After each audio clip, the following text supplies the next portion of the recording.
આ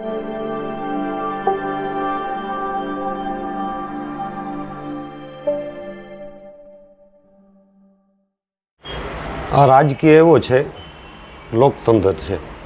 અમે ઘણી બધી મહેનત કરી છે. પ્રજાનો જે ચુકાદો હોય એ શિરોમાન્ય હોય, અને અમારો કોંગ્રેસ તરફ અમારો ગ્રુપ ખૂબ મહેનત કરી, અને અમારે મતદારો પણ ઘણી બધી મત આપી, એનો પણ અમે આભાર માનીએ છીએ. ને હજી અમે એવો વિશ્લેષણ કરશું કે હજી અમે આગળ વધશું. પણ આ વખતે અમને એવું લાગે છે કે 2 મત આ બાજુ પડી છે અને 1 મત ઓલી બાજુ. બધા બૂથથી એવું જ એમાં આવે છે. અમે થોડોક એબીએમ ઉપર ઓછો ભરોસો આવે છે. આ આખા ભારત દેશમાં એ જ મુદ્દો છે. જ્યાં સુધી એબીએમ રહેશે ત્યાં સુધી કોઈ પણ વિરોધ પક્ષની હાર જ થશે. અમે જે પ્રચાર કર્યો ને, મતદારો ખૂબ રીતે અમને સાથ સહકાર મળ્યો છે, અને એવો કરંટ પણ હતો કે આ વખતે આવું થશે.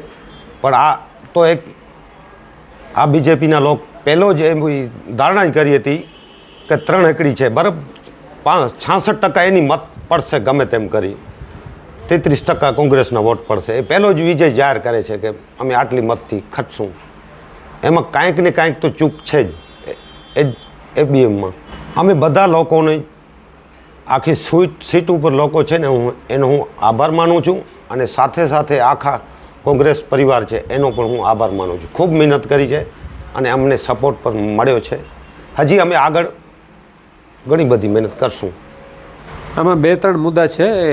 એક, સિરાચા અને નાની ભૂજપુરમાં તદ્દન અમારી ધારણાથી વિપરીત પરિણામ છે, જેમાં મુખ્ય કારણ અમને મહેશ્વરી સમાજ અને એમનો જે એક તહેવાર હતો ધણી માતંગ દેવ જયંતિ, એ કેવી રીતે આજ તારીખના ચુનાવ ગોઠવેલું હતું એ કંઈ ખ્યાલ નથી, પરંતુ એના કારણે વધારે નુકસાન અમને થયું છે. કારણ કે દલિત વોટ બેંક જે છે અમારી મજબૂત વોટ બેંક, એની અંદર નુકસાન થાય તો ક્યાંક ને ક્યાંક એવું લાગે છે કે આ તારીખ પણ એના માટે જવાબદાર હોઈ શકે. બીજું, પ્રજા અત્યારે સ્વાભાવિક છે કે સત્તા પક્ષની સત્તા છે, આનાથી કોઈ સત્તા પરિવર્તન થવાનું નહોતું, અને 12 મહિના માટેની ચૂંટણી હતી, એટલે સ્વાભાવિક છે કે સત્તા તરફ થોડોક ઝુકાવ હોય પ્રજાનો. એ બીજા નંબરનો મુદ્દો છે. ત્રીજા નંબરનો મુદ્દો, અમારો સંકલન કદાચ ક્યાંક ઓછું હોઈ શકે, અથવા તો અમારી પણ કોઈ ચૂક રહી ગયેલી હોય તો એ પણ નકારી શકાતી નથી કે ક્યાંક ને ક્યાંક અમારી ચૂક હશે, એના કારણે જ આટલું વિપરીત પરિણામ આવ્યું છે, અન્યથા પરિણામ ન આવે આટલું વિપરીત. પરંતુ જે રીતે કદાચ મત અમને ન આપ્યા હોય પ્રજાએ, પરંતુ આ જે આખી સીટ છે એ આખી સીટ ઉપર પ્રજા અમારી સાથે કનેક્ટેડ જ છે. અને જ્યારે આ ચૂંટણી પૂરી થઈ ગઈ અને હવે ફરી પાછા આપણે જ્યારે મેદાનમાં હશું, ત્યારે અમારી વિપરીત મતદાન કરનાર લોકોને પણ અમારી પાસેથી જ અપેક્ષા હોય છે કે જ્યારે જરૂર પડશે ત્યારે આ લોકો આપણી સાથે ઊભા રહેશે એમ. અને કદાચ આ ચૂંટણીમાં અમે એમને કન્વિન્સ નથી કરી શક્યા અમારી બાજુ, પણ 12 મહિના પાછી ફરી ચૂંટણી છે, અને એ ચૂંટણીની અંદર અમે આનાથી પણ વધારે મહેનત કરી અને અમારી તરફ એમને વાળવાના પૂરા પ્રયાસો કરશું. બીજું, અત્યારે જે કંઈ પણ કાર્યકર્તાઓએ મહેનત કરી પાર્ટી માટે, જે આગેવાનોએ હાજરી આપી, અને તમામ મતદારોનો અત્રેથી અમે ખૂબ આભાર માનીએ છીએ કે લોકતંત્રની અંદર વિશ્વાસ રાખી અને એમણે અમને સહયોગ કર્યો. કાર્યકર્તાઓ અમારી પાસે ઓછા છે, પહોંચી નથી શક્યા, એ તો બધું વિશ્લેષણ ઉપરથી ખ્યાલ આવશે. કાર્યકર્તાઓ મને નથી લાગતું કે બહુ ઓછા હતા. આટલા કાર્યકર્તાઓથી પણ ચૂંટણી અગાઉ પણ અમે જીતી ચૂક્યા છીએ, પરંતુ પ્રજાની અંદર એક જે વિશ્વાસ ઊભો કરવાનું હતું, અને ખાસ કરીને તેમાં પણ આ જે તહેવારોની હું વાત કરું છું એ, અને એના સિવાય બાકી ક્યાંક ને ક્યાંક અન્ય કોઈ પણ ક્ષતિ અમારી રહી જશે એવું અમે માનીએ છીએ, અન્યથા આટલું વિપરીત પરિણામ ન આવે. અને હવે કાર્યકર્તાઓને વધારે ટીમ વર્ક કરવો પડશે, એ પણ જરૂરી છે કે આપણી ક્ષતિ ક્યાં રહી ગઈ છે એ જોવા માટે, અને એ ચોક્કસ કરશું અમે. હજી 12 મહિના આગામી ચૂંટણી માટે બાકી છે સમય ત્યારે, અને અત્યારે ફરી પાછા અમે નવી રણનીતિથી વધારે મહેનત કરી અને ખૂબ મુન્દ્રા તાલુકાની અંદર ટક્કર આપશું અને આગામી તાલુકા પંચાયત બનાવશું એવો અમને પૂરો વિશ્વાસ છે. કોંગ્રેસના નેતાઓ જિલ્લાની નેતાગીરી અહીંયા ભોજપુર સીટ ઉપર આપણે બેસાડી દઈએ એનાથી મને નથી લાગતું કે કોઈ ખાસ ફરક પડે, અને ભાજપની નેતાગીરી આખી અહીંયા કને બેસી ગઈ એનાથી મને નથી લાગતું કોઈ ફરક પડે. જો એ પ્રજા સમજુ હોય તો એ સમજે છે કે આ લોકો ચૂંટણી સમયે જ આવે છે, પછી ક્યારે આવતા નથી.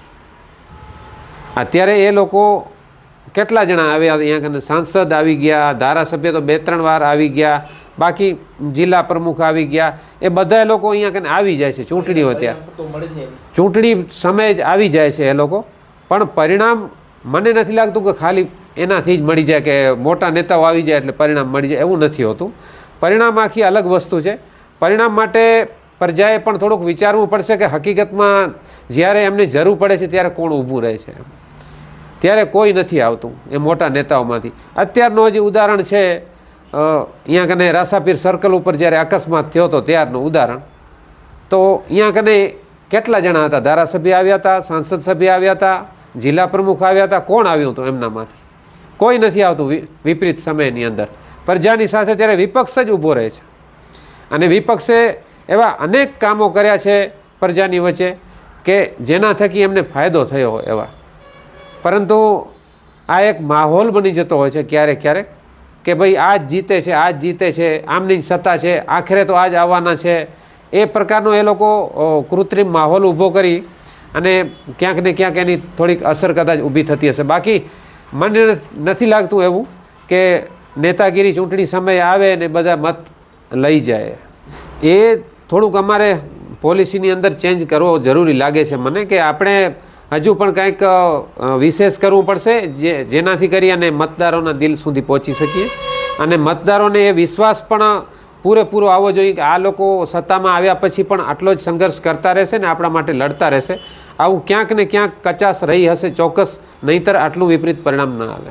મતદારોનો આભાર પહેલેથી જ, અમે તો એમની સાથે છીએ અને ભવિષ્યમાં પણ આપણે એમની સાથે જ રહેશું.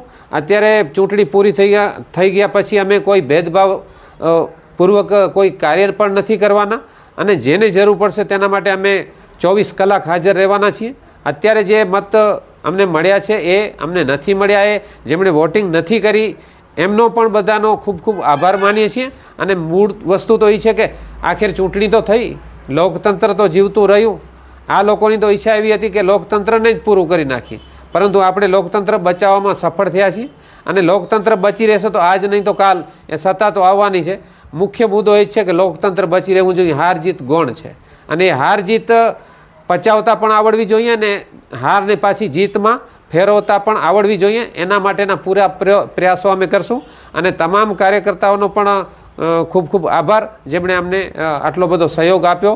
પોતાના ખિસ્સા ખર્ચે જે 8-10 દિવસ દોડ્યા છે અમારા માટે, એમનો પણ ખૂબ ખૂબ આભાર.